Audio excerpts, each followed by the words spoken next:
edition of Thirsty Thursdays. This is the St. Patrick's Day edition. And today we're going to talk about beers. Not a big surprise since we're celebrating Ireland. Today we've got a Guinness Stout, and we've also got Guinness Lager, which is Hop House 13. Perfect. So the number one thing you're going to do with your Guinness when you go to pour it, crack it, make sure you have your glass on a 45-degree angle. You're going to pour it nice and slow till it gets about half, 3/4 way up the glass.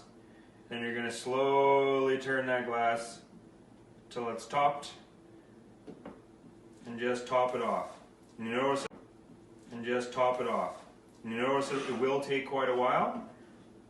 And you're going to let it set and just wait. Now the reason why it looks creamy like that is basically because they use carbon dioxide and nitrogen.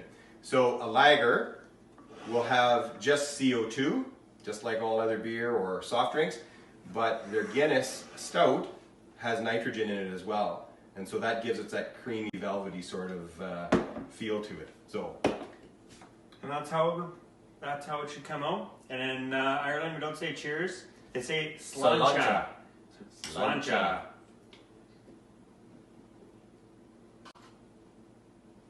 Oh yeah, that's good.